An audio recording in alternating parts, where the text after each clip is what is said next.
તો વડોદરા શહેર સંસ્કારી નગરી તરીકે ઓળખાય છે અને સાથે જ એક ભવ્ય સાંસ્કૃતિક વારસો પણ ધરાવે છે। સંસ્કૃતિને આગળ વધારતા શહેરમાં અનેક ઉત્સવો અને તહેવારો ઉમંગ અને ઉલ્લાસથી ઉજવાય છે। આવનાર તારીખ 29/4/2025ના રોજ ભગવાન વિષ્ણુજીના છઠ્ઠા અવતાર એવા ચિરંજીવી ભગવાન પરશુરામજી જન્મોત્સવને લઈને નગરજનોમાં અનેરો ઉત્સાહ છે। દર વર્ષની જેમ આ વર્ષે પણ ભગવાન પરશુરામજી જન્મોત્સવ નિમિત્તે ડભોઈના ધારાસભ્ય શૈલેષભાઈ મહેતાના માર્ગદર્શન હેઠળ સમસ્ત ગુજરાત બ્રહ્મ સમાજ, વર્લ્ડ બ્રાહ્મણ ફેડરેશન અને સમસ્ત ગુજરાત બ્રહ્મ શક્તિ જાગૃતિ મંચ દ્વારા ભવ્ય શોભાયાત્રાનું આયોજન કરવામાં આવ્યું છે। ભગવાન પરશુરામજીની શોભાયાત્રા વર્ષોથી પરંપરા મુજબ શહેરના પૂર્વ વિસ્તારમાં સૂર્યનગર ગરબા ગ્રાઉન્ડથી નીકળી અમદાવાદી પોળ ખાતે શ્રી પંચમુખી મહાદેવ મંદિર મુકામે વિરામ લેશે। ડભોઈના ધારાસભ્ય શૈલેષ મહેતાએ શોભાયાત્રાની માહિતી આપતા જણાવ્યું કે આયુર્વેદિક 4 રસ્તાથી લઈને માંડવી ગેટ સુધી અનેક મુસ્લિમ સમાજના આગેવાનો દ્વારા શોભાયાત્રાનું સ્વાગત કરવામાં આવે છે।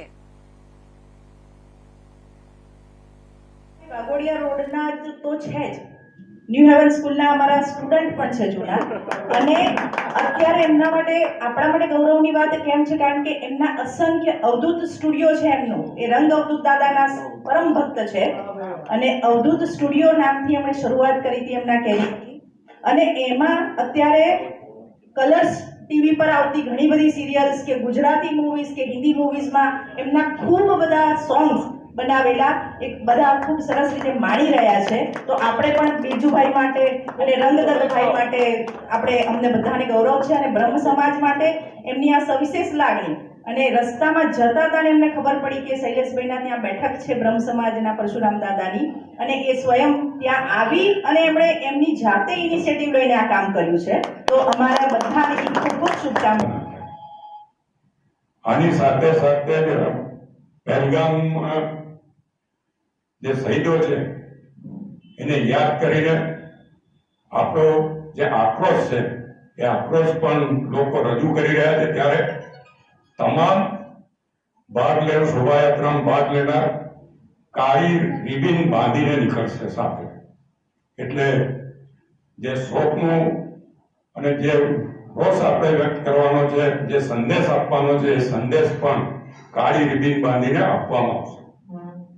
આ સાથે આ શોભાયાત્રા વડોદરા શહેરમાં એક અલગ શોભાયાત્રા તરીકે દેખાશે, અને આ વખતે ખૂબ જ ઉત્સાહ લોકોમાં છે। વડોદરા શહેરના દરેક વિસ્તારોમાં આ અંગે મિટિંગો થઈ છે, અને મોટી સંખ્યામાં દરેક વિસ્તારોમાંથી નાની નાની શોભાયાત્રાના રૂપે લોકો સૂર્યનગર આવશે, અને ત્યાંથી મહાશોભાયાત્રા એ સૂર્યનગરથી નીકળીને પાણીગેટ, માંડવી, ન્યાય મંદિર, પદ્માવતી શોપિંગ સેન્ટર, ગાંધીનગર ગૃહ થઈને અમદાવાદી પોળ મહાદેવના મંદિરે જઈને આરતી કરવામાં આવશે। લેવીપુરાથી અમદાવાદી પોળ સુધી વચ્ચે ફાયર ક્રેકર્સ થી પણ મૂર્તિની આજુબાજુ ફાયર ક્રેકર્સ થશે, અને એક અલગ નજારો એ બાજુ જોવા મળશે, કારણ કે 4 દરવાજાની વચ્ચે ફાયર ક્રેકર્સ કે ફટાકડા ફોડવા એ યોગ્ય નહીં લાગવાથી લહેરીપુરાના દરવાજાથી બહારથી ફાયર ક્રેકર્સ કરવામાં આવશે। આ રીતે આ શોભાયાત્રાનું આયોજન કરવામાં આવ્યું છે। ત્યારે હું આપના મારફત પણ તમામ સનાતની ધર્મીઓને આ શોભાયાત્રામાં જોડાવા આમંત્રણ આપું છું। આ શોભાયાત્રાનો ફ્લેગ ઓફ પરમ પૂજ્ય ગોસ્વામી 108 વ્રજરાજકુમાર મહોદયશ્રી દ્વારા કરવામાં આવશે, અને સાથે આ શોભાયાત્રામાં હર્ષદ બાપા, જ્યોતિનાથ, કુબેર ભંડારીના જગદીશગીરી, નંદગીરી અને મા રેવા આશ્રમના રજનીભાઈ, હર્ષદ બાપા વગેરે પણ મોટી સંખ્યામાં સાધુ સંતો પણ આ શોભાયાત્રામાં જોડાવામાં છે।